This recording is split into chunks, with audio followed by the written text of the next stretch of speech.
Je vais faire deux trois trucs parce que j'ai deux Ouais, trois ouais, trucs ouais, bah, y a pas de problème. Bon, ben, bonjour les amis, bienvenue dans cette nouvelle vidéo YouTube, ici Dinorator. J'espère que vous avez passé un bon week-end pour ceux qui ont passé un bon week-end, hein, en retard certes. Bienvenue dans cette nouvelle vidéo et on va parler des pires Pokémon de type dragon. Alors récemment, je me suis rendu compte d'un petit truc.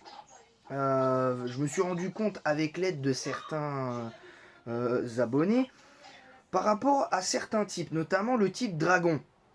Et c'est vrai que quand on analyse un petit peu le type dragon en 1G, il n'y en a que 3 techniquement. C'est-à-dire la famille évolutive de Dracolos, c'est-à-dire Mini Draco et Draco, en comptant Dracolos. Donc c'est vrai qu'on se dit que finalement le type dragon a une importance plus grande en 2G. Et c'est vrai qu'on réfléchit un petit peu à ça. Donc je me dis que plutôt que de partir sur la 1G comme d'ordinaire, dorénavant, pour les prochaines saisons de ce format, je partirai quand j'arriverai au type dragon, que ce soit pour le meilleur ou pour le pire Pokémon de type dragon. Ben, même si je parle de vécu personnel, ça n'engage que moi, que c'est mon avis, je ne prétends pas avoir raison, évidemment, ce sera à partir de la 2G, parce que la 1G, t'as que littéralement, entre guillemets, trois types dragons, et c'est une famille, et ces trois types dragons, c'est une famille évolutive, donc ça n'a clairement pas de sens. Ça n'a clairement, du coup, pas de sens.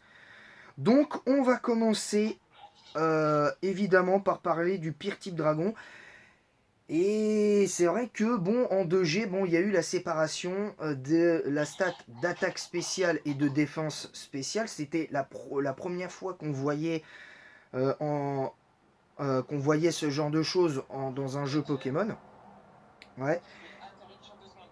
ouais, Tu peux me parler? vas-y. Mon téléphone il vient de s'éclater face l'écran dans l'évier. Il y a rien. Ça c'est ballot.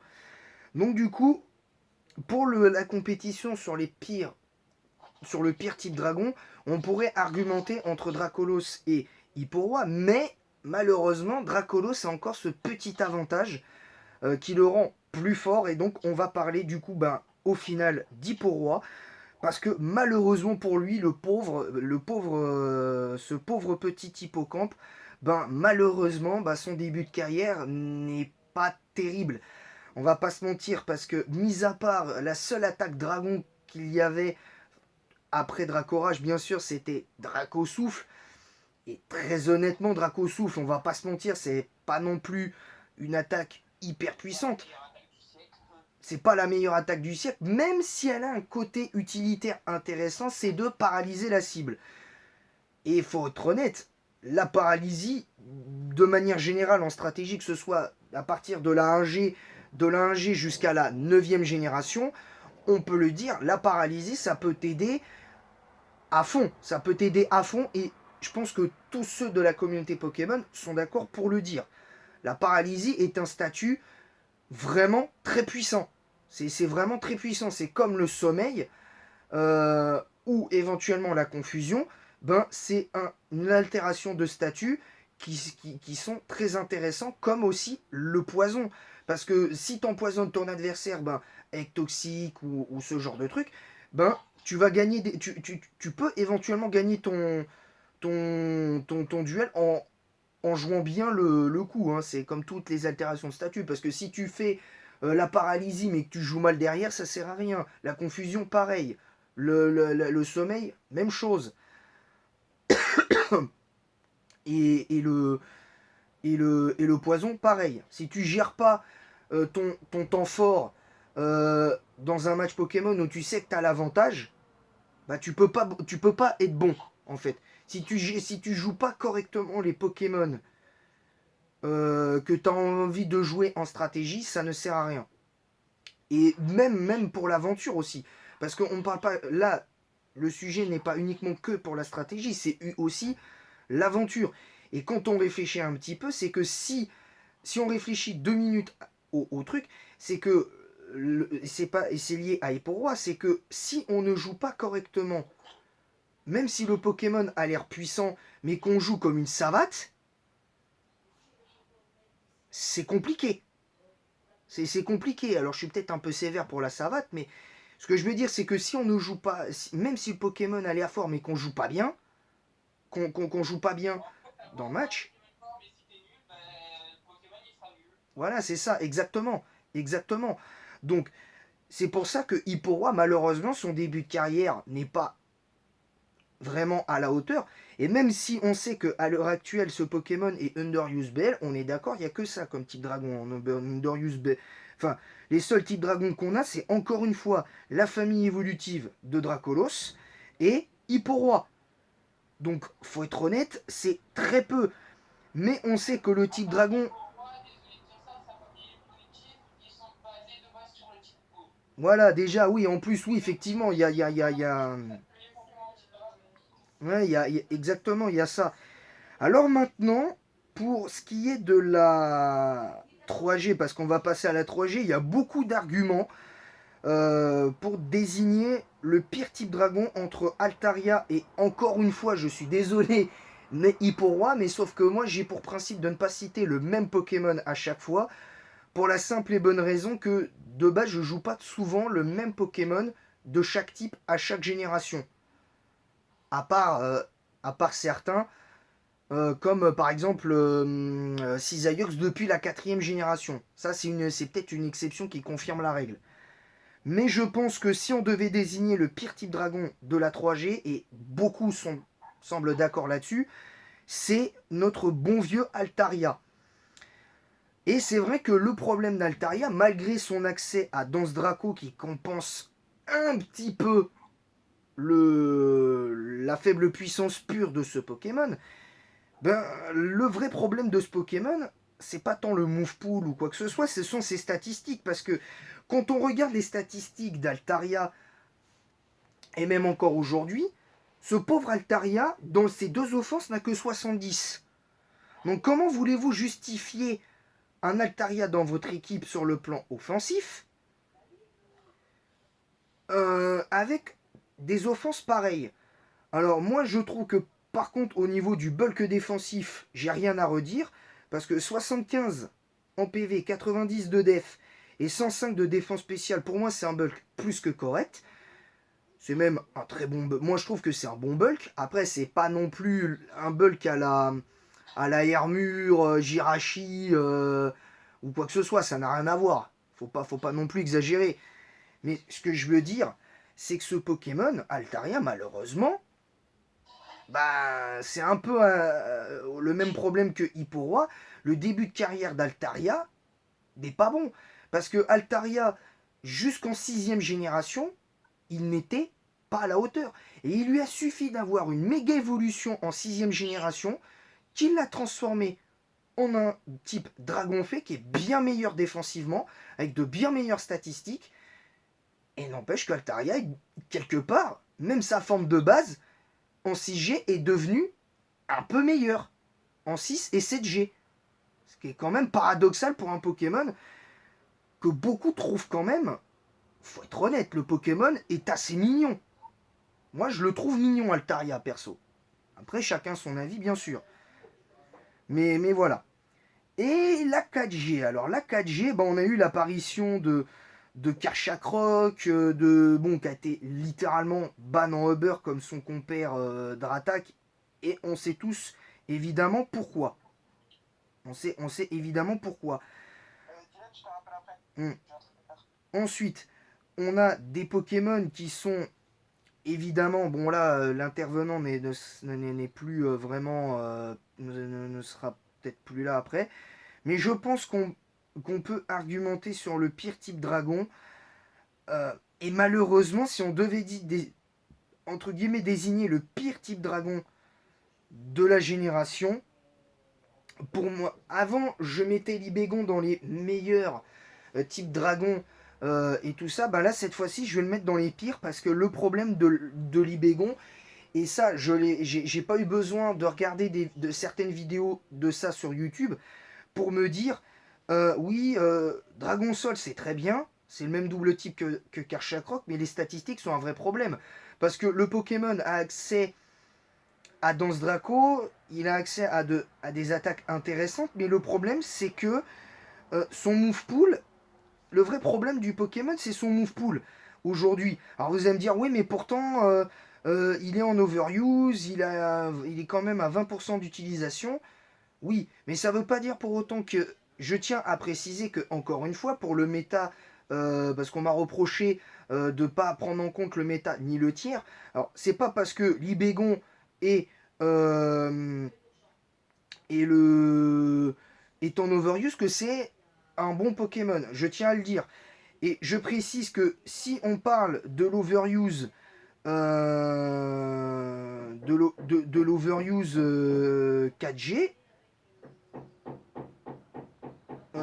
l'Ibégon n'est que 1, 2, 3, 4, 5, 6, 7, 8 et 9e. Il n'est que 9e. Il est que 9e. Alors, c'est pas non plus une mauvaise place pour un Pokémon comme l'Ibégon. Mais le problème que j'ai, moi, avec l'Ibégon, c'est que le move pool de. Enfin, non, en fait, c'est même pas tant son move pool le problème. C'est que pour ce qu'il est en capacité de faire, il n'est pas, pour le méta 4G, adapté. En plus, il est moins rapide que Karchakroc, il est moins rapide que Dratak, et il fait les choses.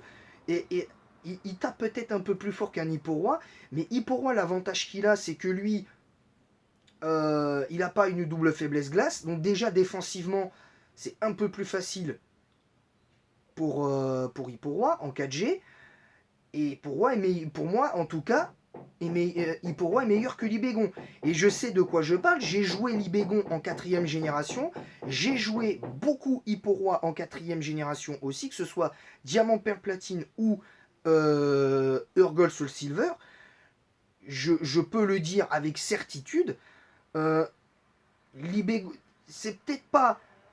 Euh, euh, c'est loin d'être le meilleur type dragon.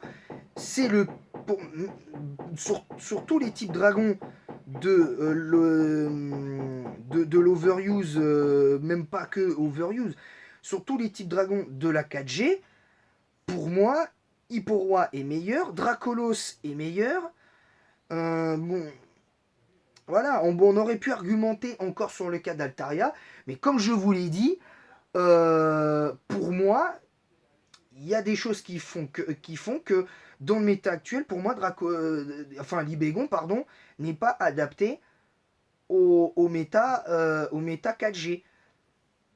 Le metagame de la 4G, pour moi, n'est pas favorable à l'Ibégon, parce que, ayant beaucoup joué l'Ibégon pendant la période HGSS et notamment Diamant, Perle, Platine, ben, on peut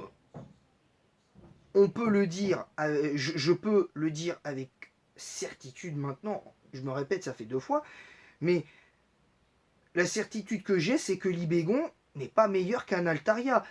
On peut argumenter, là pour le coup, on peut argumenter qui est le pire type dragon entre Altaria et l'Ibégon. Mais je trouve que le seul avantage pour moi que l'Ibégon a aurait sur Altaria, et je dis bien aurait parce que c'est à prendre avec des pincettes, c'est le fait qu'il est. C'est le fait que son. C'est le fait que les attaques qu'il a, en partie, sont un peu meilleures que celles d'Altaria, et c'est pas totalement faux, c'est même complètement vrai, on va pas se mentir. Mais je trouve que Altaria, pour moi, est plus intéressant à jouer en 4ème génération. Et j'ai déjà joué Altaria dans des rôles différents. C'est d'ailleurs la première fois que je m'essayais des Pokémon défensifs. Et c'est grâce à Altaria que j'ai eu l'idée entre guillemets de ça. Avec un peu d'aide par-dessus le marché. Mais Altaria, pour moi, a beaucoup plus d'avantages parce que déjà, il a au moins lui des attaques vol, il a de quoi mettre à mal les types plantes. Lui, à part éventuellement lance-flamme ou déflagration, et encore je suis gentil, je sais même pas, je crois qu'il a accès à déflagration, et je crois qu'il a aussi accès à lance-flamme. dites-le moi dans l'espace commentaire. Mais pour moi, j'ai été, de par le vécu que j'ai, et je dis bien du vécu et pas que en stratégie, mais aussi du point de vue de l'aventure, dans le méta 4G, Libégon n'est pas à la hauteur de ce qu'il est capable de faire en quatrième génération. Après, je peux comprendre que certains ne soient pas d'accord, mais soyez dans le respect. Je vous le dis, que soyons dans le respect. Et si vous n'êtes pas d'accord avec moi, développez vos arguments, montrez-moi votre top à vous sur les 9 Pokémon de type dragon que je m'apprête à citer. Dites-moi, vous, votre top à vous, et pourquoi et en quoi vous n'êtes pas d'accord avec mon top. Et on pourra en discuter. Et je vous invite à vous abonner à mon compte Insta en même temps. Comme ça, on en discute principalement sur Instagram. Et voilà, après, on pourra développer des arguments. On pourra même faire des appels aux vidéos si vous voulez sur Insta. Et on en discute. Simplement, juste on en discute. Posez calme, tranquille. Il n'y a aucun problème. Il n'y a aucun problème. Maintenant, la 5G.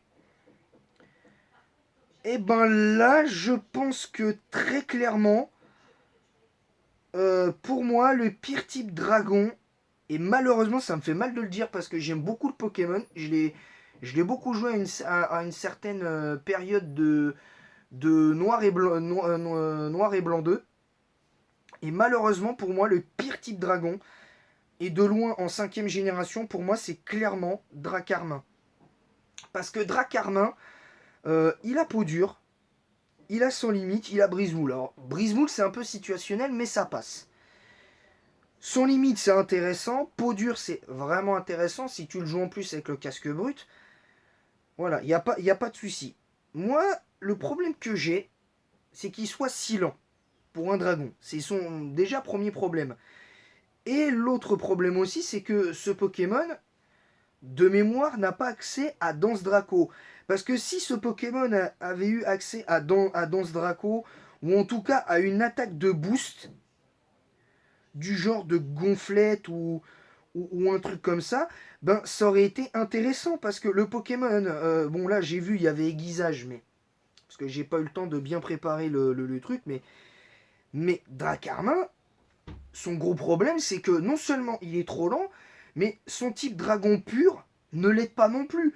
Parce qu'un Pokémon comme ça, quand tu vois la capacité qu'il a, avec éventuellement peau dure à être joué défensivement, enfin à l'investir entre guillemets en défense pour que le peau dure plus casque brut fasse mal, ben il y a quelque chose à faire. Il y avait quelque chose. Et pour moi, Dracarmin, malgré tout un potentiel, mais c'est quand même pour moi en 5G le pire type dragon. Et malheureusement, ma dernière aventure avec Dracarmin m'a énormément déçu parce que ce Pokémon, malheureusement, a beau être un Pokémon que je trouve, moi pour moi, assez stylé, ben malheureusement pour lui, ben il n'a pas le. Pour moi, il n'a malheureusement pas le niveau.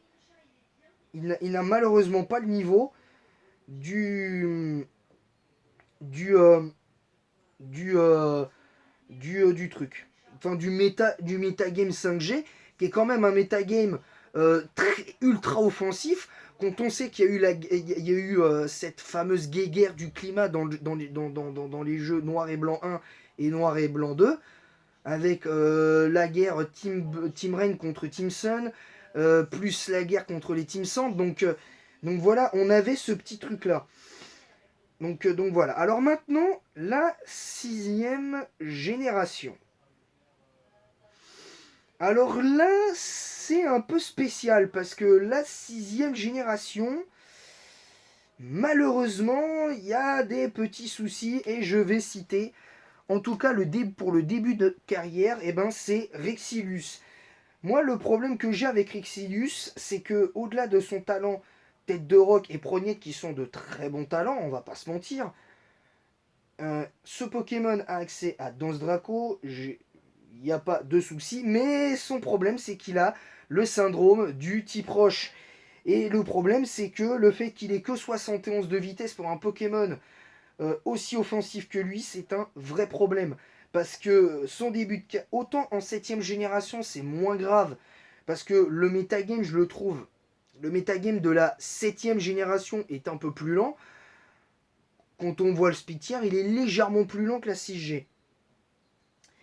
Parce que le problème aussi de Rixilius, c'est que quand tu vois la prédominance du type fait dans la plupart des teams, que ce soit Melodelph, Nymphali, euh, euh, peut-être, je sais pas, Cocotine ou l'évolution de Fluvetin, voilà, il y a quand même des Pokémon, ou même, même de temps en temps, je crois qu'il y avait Florges qui était un peu joué, pas beaucoup, mais je crois qu'il était un peu joué, il y avait quand même de gros problèmes. Et sachant que ce Pokémon, malheureusement, a pour lui beaucoup de problèmes à ce niveau-là, ben, face au type fait et le fait qu'il n'avait pas, je crois, certes, il a tête de fer pour contrer les types faits, mais c'est pas suffisant. Ce n'est absolument pas suffisant parce que malgré tout ça, ben, le premier problème, c'est que le fait qu'il soit trop lent et qu'il ait le syndrome du type roche ne l'aide pas beaucoup, en tout cas pour la 6G, en tout cas, pour le méta 6G.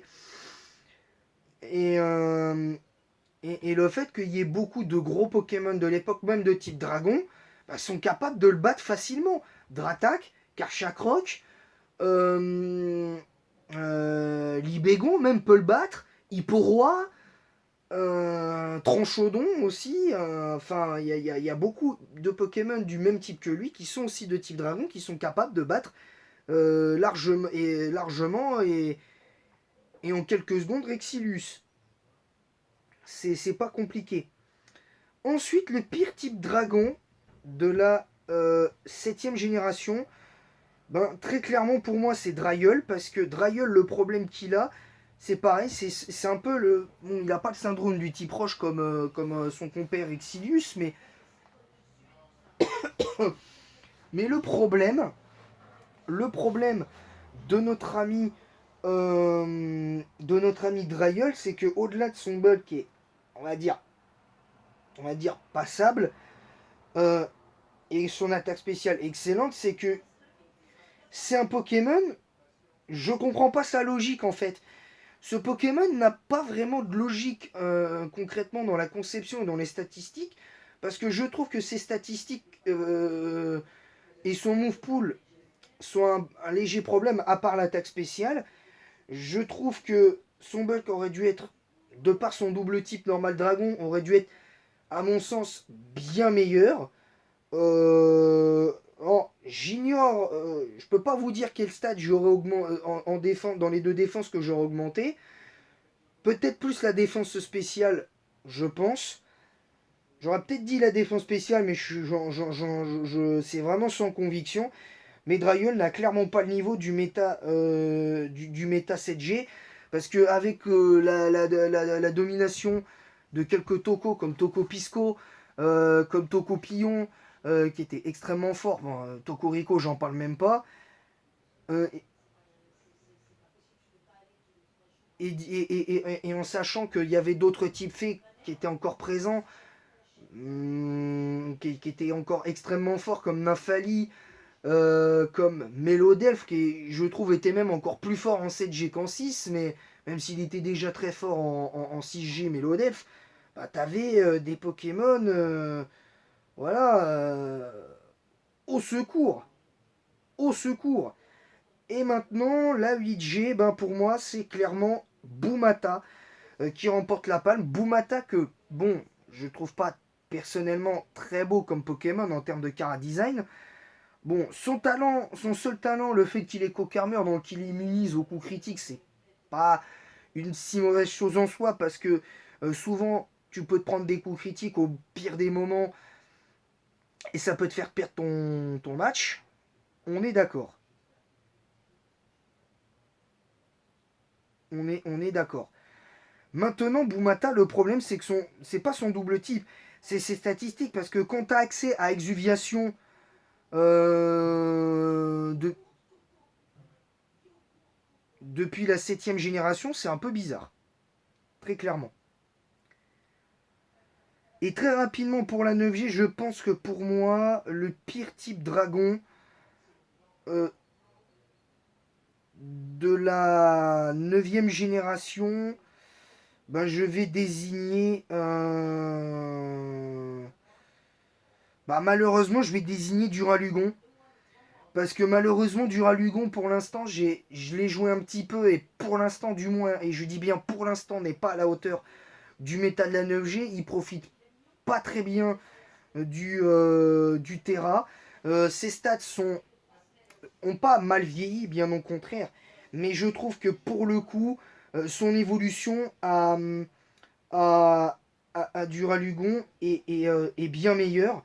Parce que quand on voit les statistiques de Pondralugon qui sont exactement les mêmes, et le fait que ce Pokémon est endurance, ben du coup ça compense un petit peu. Et chose que Duralugon n'a pas, donc il peut pas compenser ce qui ne. C'est un peu dommage. C'est un peu dommage pour Duralugon parce que même si je le trouve pas super joli comme Pokémon, je reconnais que ce Pokémon a un énorme potentiel stratégique intéressant et en aventure également. Mais en tout cas, en l'état actuel des choses, malheureusement pour moi, ce Pokémon n'est pas à la hauteur du méta de la 9G en comptant la mécanique de la Terra Cristallisation. C'est un petit peu dommage.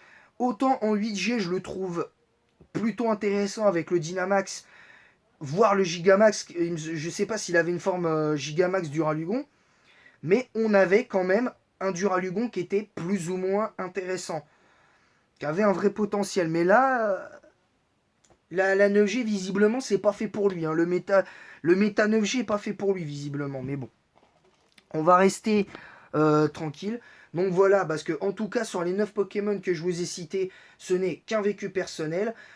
J'ai tous les Pokémon Dragon que je vous ai cités à partir de la 2G, je les ai joués.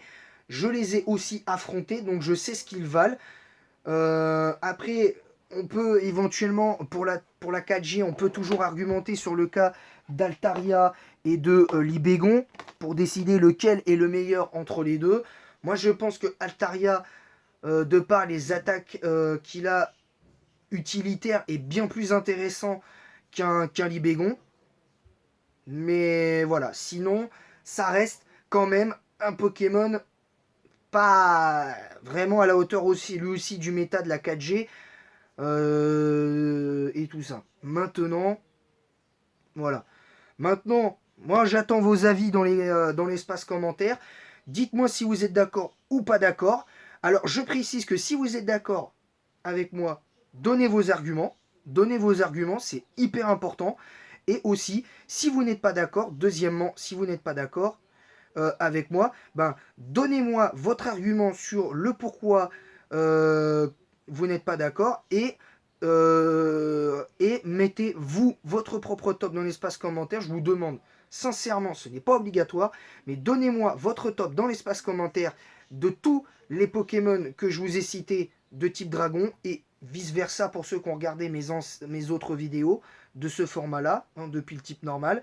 Et dites-moi votre top par type, des Pokémon en stratégie, des pires Pokémon de chaque type en stratégie, selon aussi votre vécu personnel. Je vous demande pas par rapport quelque part uniquement au méta et au tiers dans lequel est le Pokémon. Je vous demande simplement de me donner votre avis avec des arguments. Pourquoi vous n'êtes pas d'accord avec votre top. Qu'est-ce que vous avez ressenti du Pokémon, votre vécu du Pokémon, votre ressenti de ce que vous avez joué du Pokémon, de ce que vous avez affronté. Et après, voilà, vous me donnerez votre avis dans l'espace commentaire sur cette vidéo. Vous pourrez me donner votre avis également sur Instagram ou Facebook si vous voulez, sur Messenger par exemple. Et on pourra en discuter calmement, posément, sans insultes, sans rien. Voilà. Sur ce, je vous laisse. Merci à tous d'avoir suivi cette vidéo. J'espère qu'elle vous aura plu. Je précise encore une fois que ces vidéos n'ont pour but que de parler de mon vécu, personnel et tout ça. Alors, et que ce n'est qu'un avis. Je ne prétends pas avoir raison. Je ne prétends pas détenir la vérité absolue. Donc, vous avez le droit de ne pas être d'accord avec moi, mais que ce soit dans le respect. Voilà, parce que par rapport à ma dernière vidéo sur les types combat, le dernier commentaire, je l'ai supprimé parce que il n'y avait pas d'argument en fait. Voilà, il n'y avait pas d'argument. Mais bon, bref. Alors, aussi pour conclure cette vidéo, pour la petite parenthèse, les gens se sont demandé pourquoi je faisais mes dernières vidéos avec ça. C'est parce que en fait c'est un plaid, je crois que c'est un plaid, et ça aide à ne pas avoir froid. Tout simplement, c'est juste un petit plaid, c'est voilà, c'est juste pour éviter d'avoir froid parce que souvent le matin au réveil il fait un petit peu frais, donc voilà. Sur ce, moi je vous laisse et en attendant la prochaine vidéo, je vous retrouverai donc du coup jeudi pour le type fée et demain je vous retrouve pour la suite donc de mes aventures en Nuzlocke sur Pokémon Rouge. Je vous retrouverai donc demain pour Pokémon Rouge en Nuzlocke et en attendant la prochaine, je vous dis à bientôt et vive Pokémon les amis.